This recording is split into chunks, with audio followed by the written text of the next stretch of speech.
Terima kasih disampaikan. Hadirin rahimakumullah, acara selanjutnya Stadium General PDPI Angkatan keempat yang akan disampaikan oleh Al-Karam Bapak Kiai Haji Ahmad Zulfilmi Ghazali. Pada beliau kami persilahkan. Allahumma shalli ala sayyidina Muhammad. Assalamualaikum warahmatullahi wabarakatuh. Alhamdulillahirabbil alamin. Wassalamu ala asyrafil anbiya'i wal mursalin sayyidina Muhammadin wa ala alihi wa sahbihi ajma'in. Subhanaka la ilma lana illa ma 'allamtana innaka antal alimul hakim. Ishrah li sadri wa yassir li amri wahlul 'uqdatam min lisani yafqahu qawli. ولا حول ولا قوة إلا بالله العلي العظيم. Hadirat al-masyayikh wal kiai wal ustaz semuanya yang hadir, saya bisa menyebutkan ya seperti kiai akhir saya kalau begitu tidak bisa menghafal tapi satu rakyat saya sebut satu yang saya ingat, nanti yang lainnya yang saya tidak ingat terus kayaknya juga ada. Jadi tidak mengurangi pengorbanan saya. Ya, semua punya kiai, semuanya yang hadir yang saya hormati. Saya diminta untuk diceritakan sedikit saja, mungkin tidak terlalu banyak apa yang saya ketahui mengenai Al-Quran Karim, karena tidak diketahui yang banyak.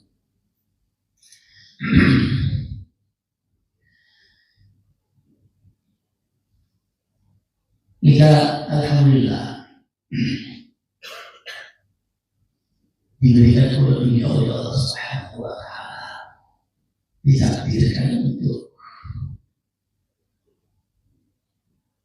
terlalu mengembangkan bagaimana membaca Al-Quran dengan baik. Itu sebenarnya satu karunia yang besar. Karena Al-Quran Karim itu dibacakan oleh Allah Subhanahu wa taala. Sementara kitab-kitab yang lainnya tidak ada yang dibacakan oleh Allah Subhanahu. Oleh karena itu ketika semuanya ini mengajarkan Al-Quran, ketika selalu konsekuen dengan bacaan Al-Quran, maka tentunya ini sama dengan kemuliaan yang diberikan oleh Allah kepada para Rasul, khususnya baginda Rasul Muhammad SAW, yang oleh Allah diberikan Al-Quran.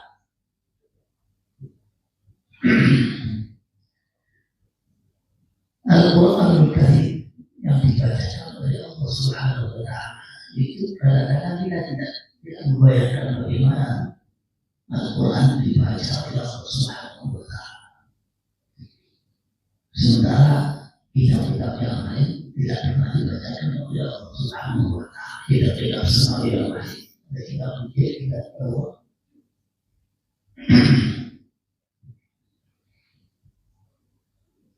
Ketika Allah Subhanahu wa taala berkenan untuk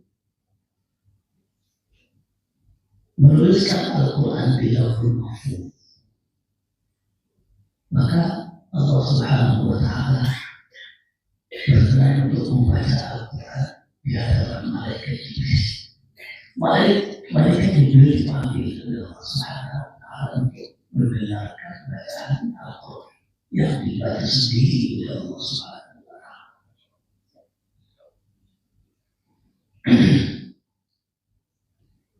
Malaikat Jibril mendengarkan yang bersama. Begitu selesai, Allah Subhanahu wa taala memerintahkan kepada malaikat Jibril untuk menghidupkan seluruh bacaan yang didengarkan. Nah, tentunya bacaan Al-Quran yang dimaksudkan adalah bacaan yang termasuk riwayat-riwayat yang dilakukan di Al-Asyar dan lain sebagainya, itu bisa diperkenalkan semuanya oleh Allah kepada malaikat Jibril dan malaikat Jibril menitipkannya. Loh kok bisa menentukan? Oh yang pintar itu karena dikendaki oleh Allah Subhanahu wa Ta'ala. Karena kita sulit untuk menerima bagaimana Allah yang bisa membaca. Mungkin kita tidak tahu apa Allah itu. Kita kan nggak boleh mengatakan Allah itu yang mulut. Lalu yang mulut kan sama dengan manusia, punya telinga, ya. Allah itu mukhalafah bil hawa. Tidak.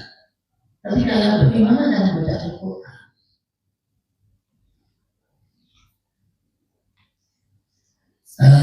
Barangkali kalau kita membayangkan sekarang teknologi, ya, ternyata kaset itu bisa membaca Al-Quran, HP bisa membaca Al-Quran, walaupun tidak punya mulut. Ya, tapi kan itu adalah teknologi. Apalagi Allah Subhanahu wa Ta'ala yang maha. Saya sering memberikan contoh itu ketika Nabi Musa alaihissalam mendapatkan kitab suci Al-Quran, kitab suci Allah. Ketika Nabi Musa alaihissalam suatu ketika itu akan dipanggil oleh Allah, oleh dia dipanggil untuk menerima akan diajak bicara oleh Allah Subhanahu wa Ta'ala. Dia akan diajak bicara oleh Allah Subhanahu wa Ta'ala. Karena Nabi Musa itu kan kalimullah. Nabi Musa itu yang pernah berbicara dengan Allah. Datang, disuruh datang di satu tempat. Di tempat dalam hadis sebetulnya tempat yang dimaksudkan ya sama dengan tempat turunnya di Rasulullah di Sinai, di Sinai, itu di Sinai. Saya tidak akan menceritakan semuanya tentang bagaimana Nabi Musa itu akan menerima kitab Taurat. Tapi ada ritual-ritual sebelumnya sebelum Nabi Musa itu diajak bicara oleh Allah. Ketika Nabi Musa diperintahkan untuk datang ke satu tempat dengan membawa 70 orang pilihan.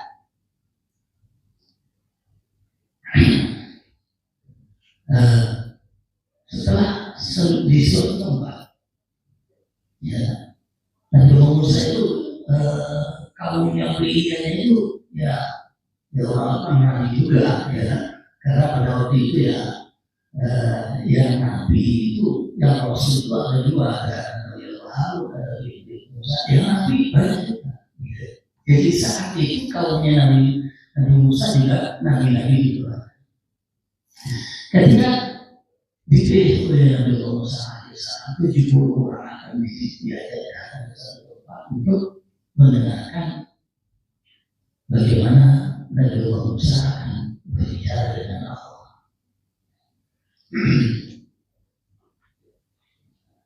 Diajak bicara oleh Allah Subhanahu wa Ta'ala. Sudah diterangkan di tengah jalan kaumnya yang 70 orang pilihan ini minta kepada Nabi Musa supaya nanti ketika Nabi Musa berbicara dengan Allah diperkenankan untuk mendengarkan apa yang dibicarakan ketika Nabi Musa berbicara dengan Allah. Nabi Musa akhirnya memohon kepada Allah agar supaya kaumnya diperkenankan untuk mendengarkan. Sudah, singkat berangkat di satu tempat.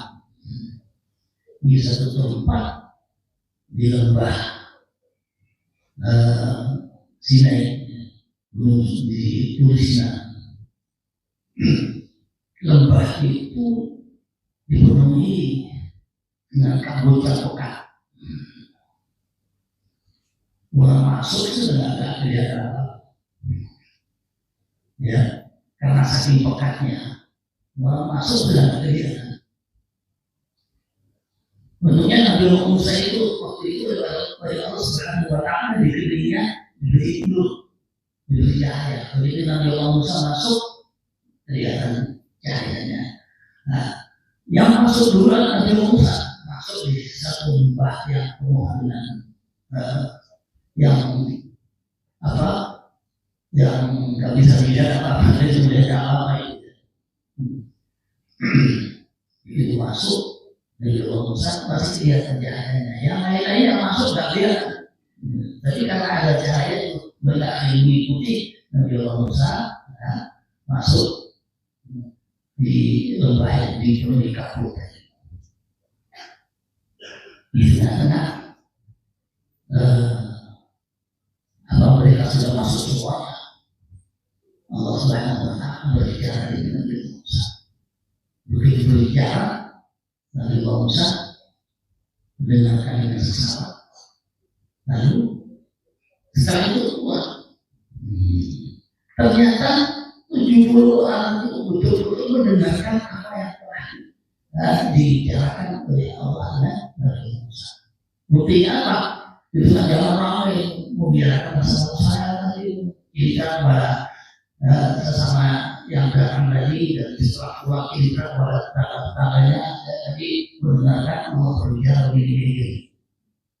Ya, tetapi yang perlu diketahui ketika Nabi Musa mendengarkan, ketika Nabi Musa berbicara dengan Allah, kaumnya tadi mendengarkan, dan mendengarnya itu bukan dengan telinga, mendengarnya itu dengan seluruh anggota badan, dengan kakinya, dengan perutnya, dengan hidungnya, ya, dengan rambutnya, dengan kukunya, semua anggota badannya itu mendengarkan ketika Allah berbicara.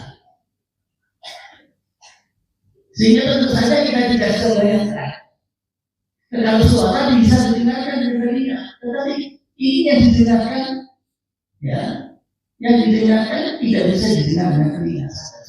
Semua anggota badan mendengarkan. Sehingga kita tidak bisa membayangkan bagaimana apakah itu suara atau tidak. Ya. Pokoknya bisa didengarkan ketika Allah Subhanahu Wa Taala berbicara. Lalu yang perlu digambarkan juga ketika Allah berbicara, kaumnya di kaum saya sudah mendengarkan itu. Seakan-akan yang datang yang didengarkan dari seluruh penduduk. Kalau kita mendengarkan suara, kan mestinya dari sana suaranya, ya, dari sana suaranya. Ini tidak dari seluruh penduduk didengarkan dari seluruh anggota.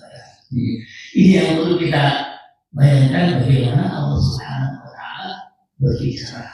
Ya, karena Allah juga membaca Al-Quran sama dengan bicara tadi.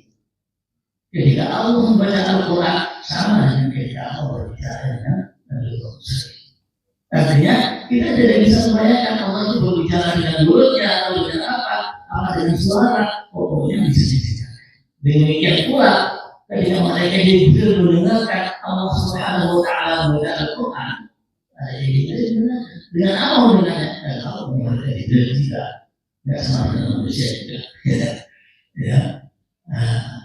Mungkin mereka Jibril pada seluruh anggota badannya juga mendengarkan bacaan yang sedang didengarkan oleh Allah Subhanahu Wa Taala.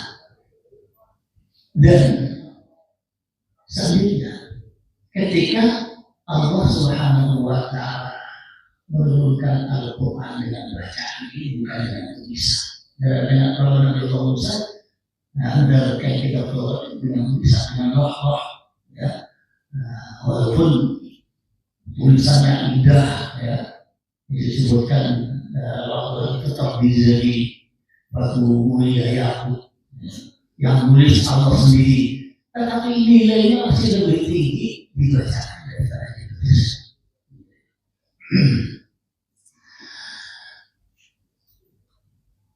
Allah Subhanahu Wa Taala setelah membacakan Al-Quran dikirimkan oleh malaikat Jibril, kemudian baru ditulis di Lauhul Mahfuz. Selanjutnya Al-Quran itu diturunkan dengan dua tahap.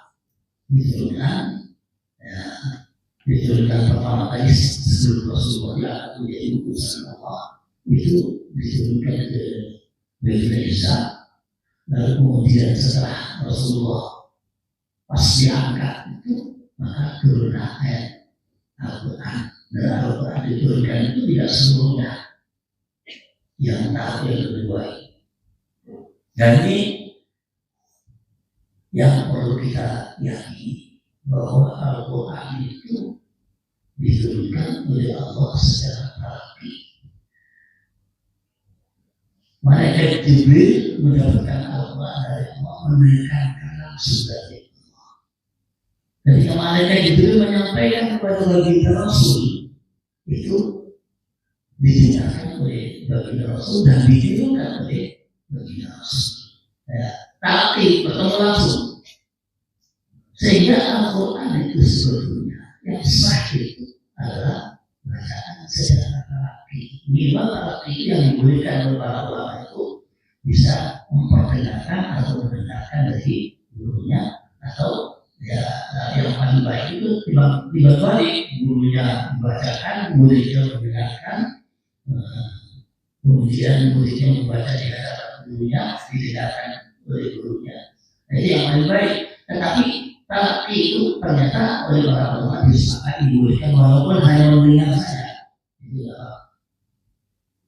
asalkan mendengarkan seluruhnya, bukan mendengarkan satu ayat kemudian dapat sanad semuanya tidak religius. Tidak mungkin. Ya. Oleh karena itu, kalau kita belajar Al-Quran, ya, minimal setor kepada gurunya, atau minimal mendengar semuanya, tidak religius. Kalau di Mekah dulu ada tempat yang mendengarkan saja, itu di bawah muadzin yang tidak dipakai. Muadzin di Mekah itu ada dua, ada yang sebelah utara, ada yang sebelah selatan. Yang dipakai yang sebelah selatan, yang di sebelah utara tidak dipakai. Di bawah muadzin itu ada tempat guru yang selalu membacakan Al-Quran setiap saat, didengarkan oleh orang-orang yang sedang melatih. Itu boleh. Dalam sana atau apa?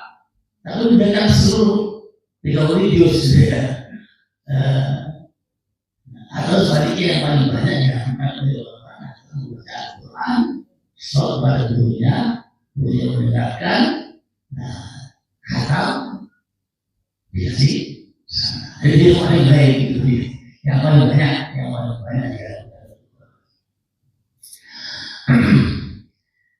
Alhamdulillah kita di Indonesia ini yang punya sanad, walaupun hanya pada satu riwayat saja dihapus. Dan sahabat ketika menerima dari baginda Rasul itu ada yang mempunyai beragam macam-macam model bacaan, seperti Sayyidina Abu Bakar, Sayyidina Umar, Sayyidina Utsman, Sayyidina Ali, itu menerima model-model bacaan, bukan satu model bacaan. Ya. Seperti katakan Sayyidina Umar saja, Sayyidina Umar itu ada bacaannya ini. Ghairil maghdubi 'alaihim wa ghairil dhalin. Bacaan Sayyidina Umar. Nah, bacaan Sayyidina Umar yang seperti itu tidak sampai dari kita. Tapi itu pernah tidak didengarkan oleh Sayyidina Umar dan pernah dipraktekkan oleh Sayyidina Umar juga demikian. Punya model-model bacaan yang boleh. Nah, atau yang pernah kita dengar juga ceritanya ketika Sayyidina Umar itu bertengkar dengan Sayyidina Hisham. Ya. Ketika Sayyidina Hisham itu imam sholat Isya, Sayyidina Umar itu jadi makmum masuk. Kita lakukan satu rakaat. Sayyidina Hisham membaca rakaat yang kedua itu didengarkan oleh Sayyidina Umar sedang membaca surat Al-Qur'an. Rakaat yang kedua. Atau namanya mungkin lebih panjang ya. Itu jemaah dulu ya, jadi imam Sayyidina Hisham. Kalau di sini kan sholat isya itu ya. Ya, ini kalau Al-Quran itu kan seperti kajus seperti ini yang pertamanya lebih panjang ini. Ketika Sayyidina Umar mendengarkan bacaan Sayyidina Hisham itu nggak sama ya. Riwayat bacaannya nggak sama seperti yang diterima oleh Sayyidina Umar dari Rasulullah. Dan itu ketika dikonfirmasi kepada Baginda Rasul, bacaan Sayyidina Hisham yang seperti itu tidak sama. Dia itu bilang bacaan yang benar. Ya, begitu Sayyidina Hisham selesai sholat isya ya, Sayyidina Umar masih menyelesaikan satu rakaat ya, karena masuk. Begitu selesai assalamualaikum langsung maju. Nah, serbannya Sayyidina Hisham ditarik sampai begini. Kamu main-main dengan Al-Quran. Saking tingginya riwayatnya Sayyidina Umar. Sampai digelarkan dalam riwayat Sayyidina Umar berada mau dibawa ke Baginda Rasul mau dilaporkan. Baginda Rasul melihat dari jauh. Karena Sayyidina Hisham itu keponakan dari istrinya, dari Sayyidah Khadijah. Oleh karena itu Rasulullah yang itu ya keponakan juga keluarga. Masa itu digelandang sampai akhirnya dilepaskan dari situ. Datang kepada Baginda Rasul. Dia tahu situasi saat itu, bagaimana wilayahnya Baginda Rasul ketika ada permasalahan seperti itu datang dua-duanya Sayyidina Hisham, Sayyidina Umar dan disertai jamaah lain datang kepada Rasulullah, semuanya tunduk, ada yang melihat Baginda Rasul, semuanya tunduk semua. Yang mau tak berani bicara dulu kan? Ya. Sayyidina Umar yang bermasalah itu mestinya kan langsung ngomong soal kejauhannya, nggak harus. Ya dulu baru ketika sudah selesai, sudah diurus semua, Baginda Rasul baru mempersiapkan ada apa lagi. Nah itu baru Sayyidina Umar menjelaskan permasalahannya. Itu kan tidak pernah menangkap wajahnya Rasulullah. Ini bawahnya Baginda Rasul. Dia tahu, ya. Makanya kalau sekarang dituju oleh para kiai, para santri, kiainya ya memang seperti itu Baginda Rasul. Begitu Baginda Rasul tahu permasalahannya, dipersilakan oleh Sayyidina Umar apa hukum ini. Sayyidina Umar dipersilakan baca. Nama apa juga itu kata Baginda Rasul. Iqra nama apa juga. Baca seperti aku pernah membacakan pada tapi yang dipersilakan dulu bukan Sayyidina Umar, Sayyidina Hisham. Sayyidina Hisham membaca. Begitu didengarkan seperti ketika sholat tadi Sayyidina Umar sebenarnya gimana waktu itu Sayyidina Umar merasa gimana sama ke saya yang salah. Bacanya tetap salah saja gitu. Kata Sayyidina Umar di dalam hatinya, mungkin saya salah. Takut Sayyidina Umar. Tapi selama ini saya salah. Takut. Begitu ditanya ketakutan selesai membaca, Baginda Rasulullah memberikan komentar ada usia. Ya begini kalau Quran itu enggak seperti Sayyidina Hisham baca itu. Tambah takut terus. Sayyidina Umar betul-betul sama saya. Ya.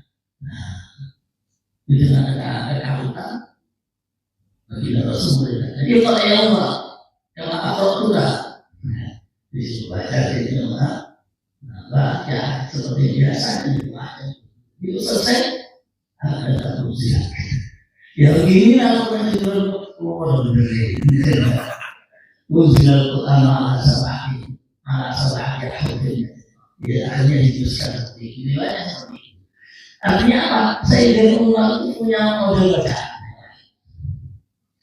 Dalam riwayat malah diberikan komentar. Sayyidina Umar itu kan sukunya suku Quraisy. Sayyidina Hisham juga suku Quraisy. Oh bacaannya tak sama karena bukan berdasarkan bahasa yang berkembang. Ya, Sayyidina Hisham punya bacaan sendiri dari Rasulullah SAW.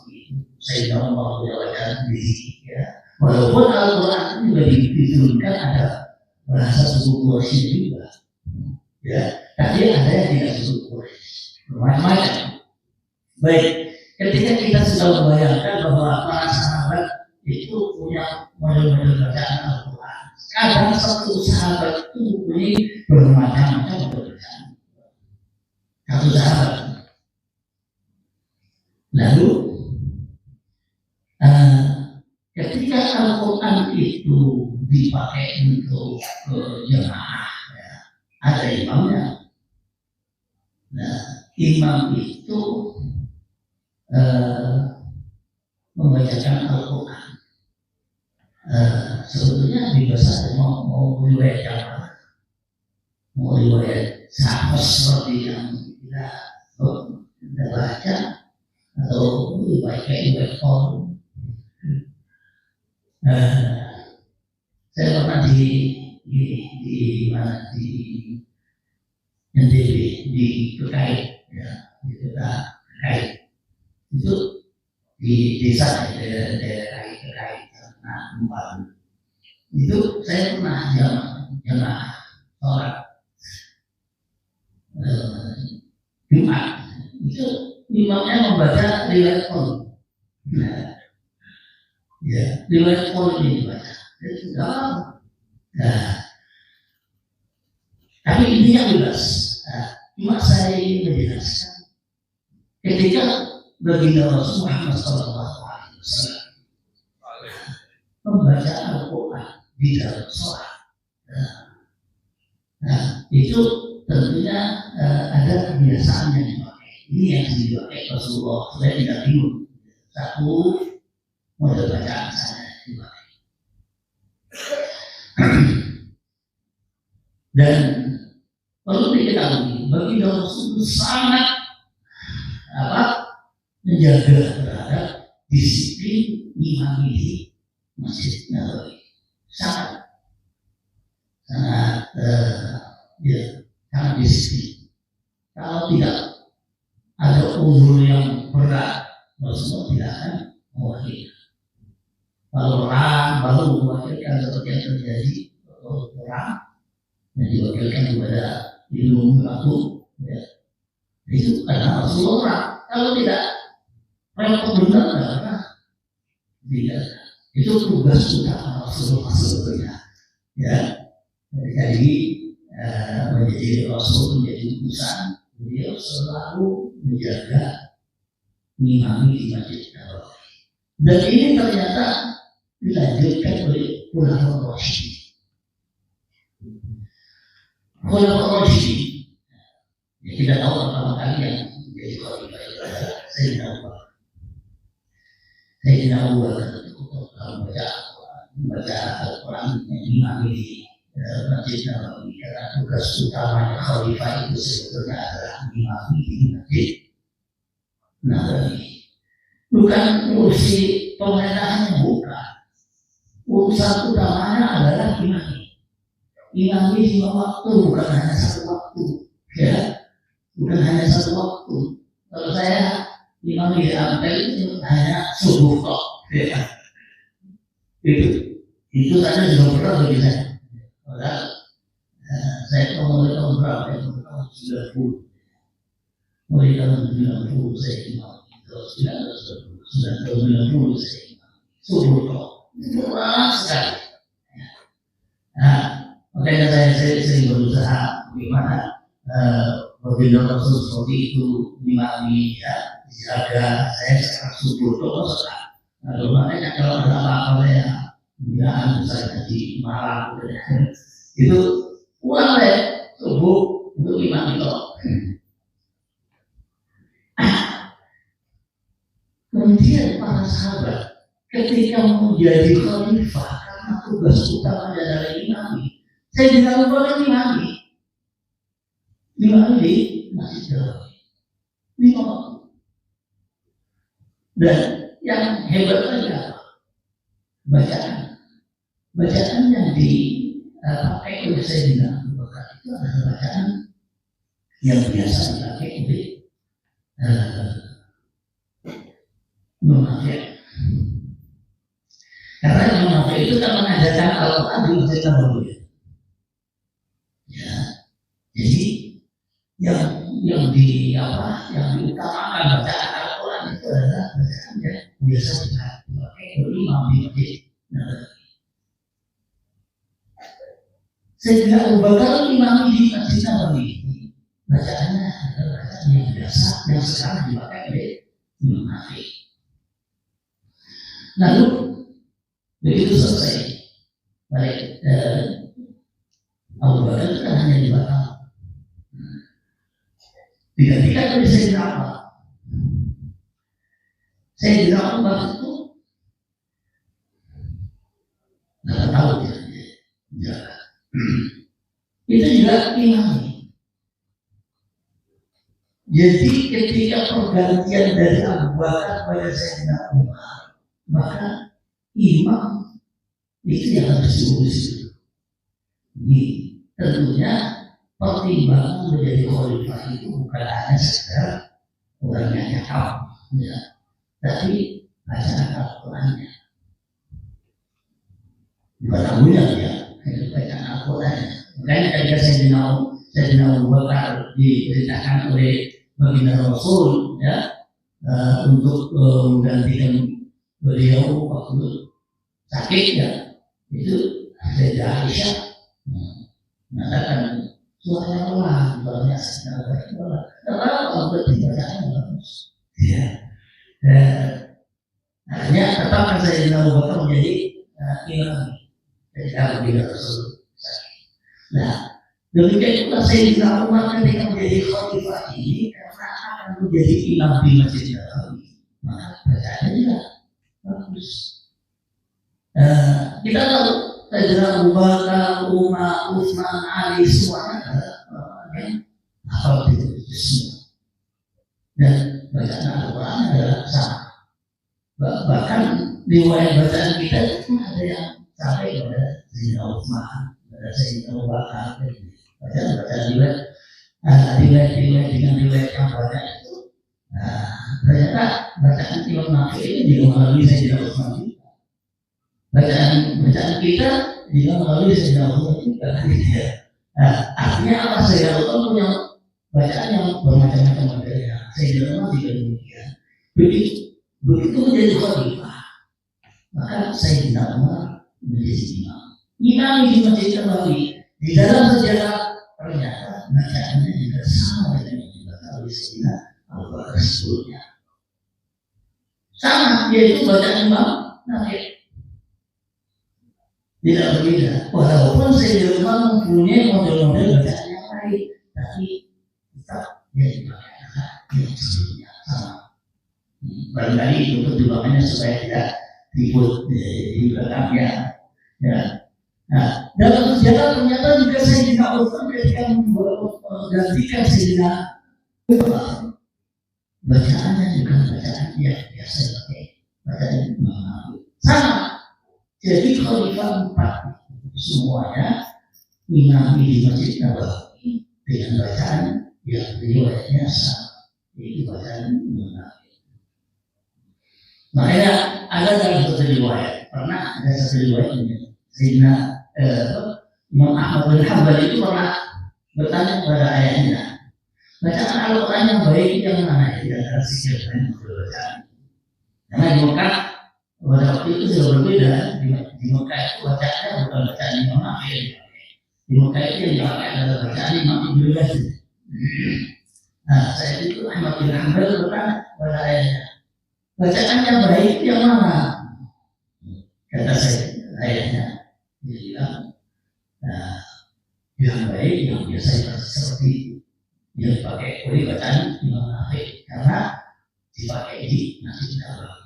Ini jawabannya. Dan nanti kalau tidak ada gurunya, harus karena pada harus yang paling banyak dipakai oleh orang lain. Dan berbeda. Nah, walaupun hafaz pada waktu itu bacaannya meluas di mana-mana pakai hafaz, tapi tetap yang dibutuhkan adalah bacaan Imam Nawawi. Nah, sekarang Imam Nawawi itu akhirnya dipakai di daerah Afrika. Karena apa? Karena ketika ada peristiwa pergantian dari Sayyidina Ali dari Sayyidina Hasan ke Sayyidina Muawiyah, nah ini ada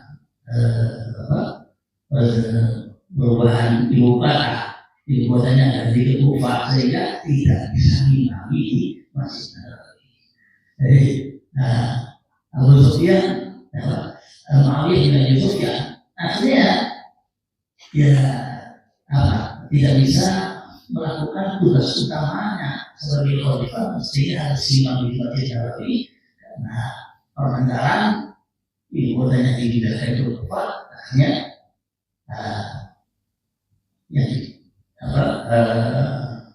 bacaannya itu bacaan dirubah, bacaan di Madinah, di Mekah semuanya dirubah oleh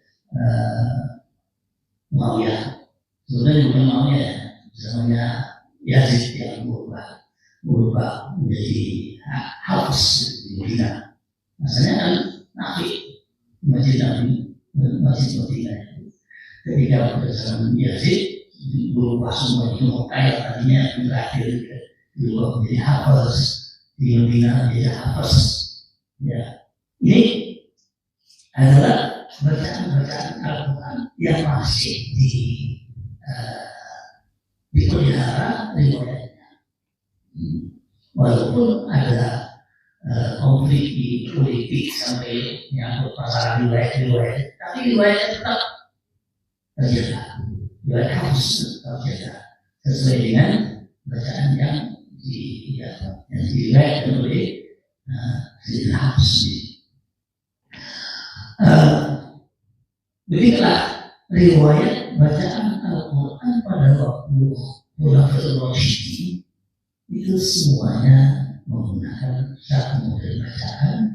Nah, ketika sudah berubah Muawiyah bin Sufyan ini, setelah itu menjadi bacaan Hafs sampai sekarang di Madinah. Nah, ini riwayat tentang bacaan Al-Quran yang kadang-kadang kita tidak tahu.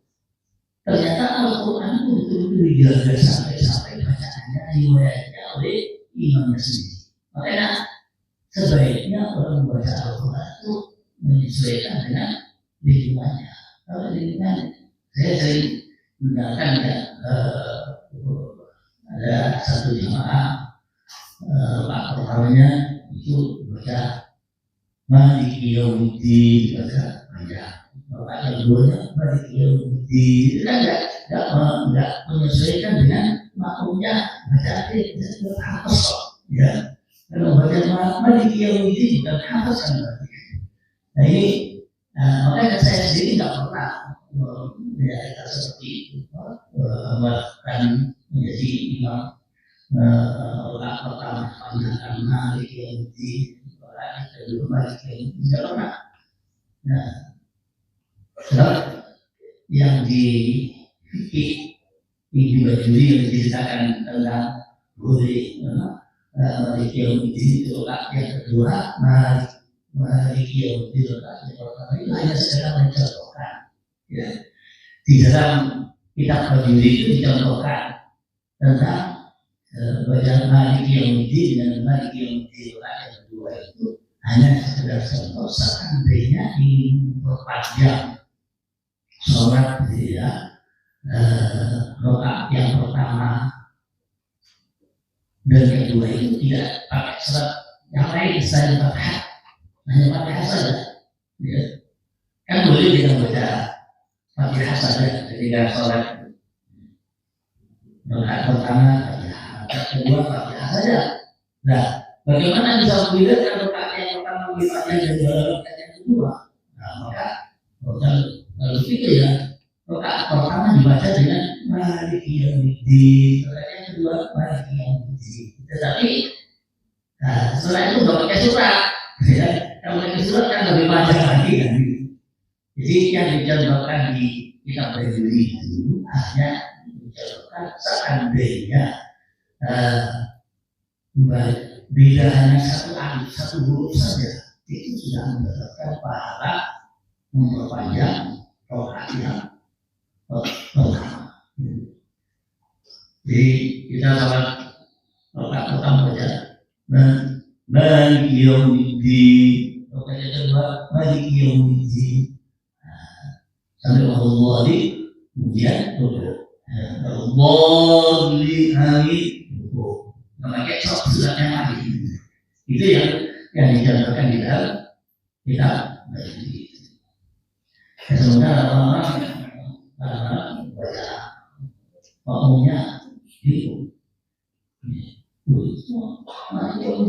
pendek, yang nggak tahu menjadi mengganggu kekhusyuan, bahkan bisa berkata berikanlah sedikit apa yang saya sampaikan ini seperti apa yang saya boleh membagi buat mudah-mudahan sedikit ini bisa menjadikan motivasi bagi kita untuk lebih giat menggali lagi Al-Quran. Kalau kita selalu mengembangkan mencari-cari ilmu Al-Quran, insya Allah bersama mulia bertambah tinggi, bersama hebat Al-Quran itu. Menguliah saya mohon Allah